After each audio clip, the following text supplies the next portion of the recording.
Hello friends, ಇದು Saturday morning. ಸ್ನಾನ ಎಲ್ಲ ಮುಗಿಸಿ ಬರೋ ಅಷ್ಟರಲ್ಲಿ ಪಾಪು ಕೂಡ ಎದ್ದಿದ್ಲು. ಸೊ ಅವಳ ಜೊತೆ ಸ್ವಲ್ಪ ಟೈಮ್ ಸ್ಪೆಂಡ್ ಮಾಡಿ ಇವತ್ತಿನ ಸ್ಪೆಷಲ್ ರೆಸಿಪಿ ಏನು ಅಂತ ತೋರಿಸ್ತಾ ಇದ್ದೀನಿ. ಇವತ್ತು ಬಂದು ಮರಗೆಣಸಿನ ಮೊಸರು ಬಜ್ಜಿ, ಹಾಗೆಯೇ ಮರಗೆಣಸು ಸಾಂಬಾರ್, ಅದ್ರ ಜೊತೆಗೆ ಬಿಸಿ ಬಿಸಿ ಬಜ್ಜಿ, ಮೆಣಸಿನ್ಕಾಯಿ ಬಜ್ಜಿ ತುಂಬಾ ಚೆನ್ನಾಗಿರುತ್ತೆ. ಊಟದ ಜೊತೆಗೆ ನೆಂಚ್ಕೊಳ್ಳೋದಕ್ಕೆ ನೋಡ್ಬೋದು. ಇಲ್ಲಿ ನನ್ನ ಹಸ್ಬೆಂಡೇ ಇವತ್ತು ಬಜ್ಜಿ ಮಾಡ್ತೀನಿ, ಸ್ಯಾಟರ್ಡೇ ಅಲ್ವಾ, ಫ್ರೀ ಇದ್ರು. ಸೊ ನಾನೇ ಬಜ್ಜಿ ಮಾಡ್ತೀನಿ ಅಂತ ಬಜ್ಜಿ ಮಾಡ್ತಾ ಇದ್ದಾರೆ. ಊಟದ ಜೊತೆಗೆ ಬಿಸಿ ಬಿಸಿ ಬಜ್ಜಿ ಕೂಡ ರೆಡಿ ಆಯಿತು. ಇದಾಗಿತ್ತು ನಮ್ಮ ಇವತ್ತಿನ ಲಂಚ್ ಸ್ಪೆಷಲ್.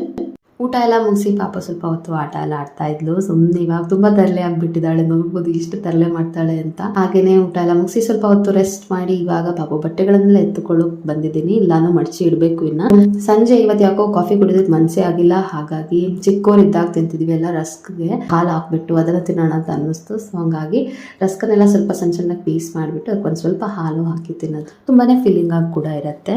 ಹೀಗಿತ್ತು ನನ್ನ ಇವತ್ತಿನ ದಿನ. ಸಿಗೋಣ ಇನ್ನೊಂದು ವಿಡಿಯೋದೊಂದಿಗೆ.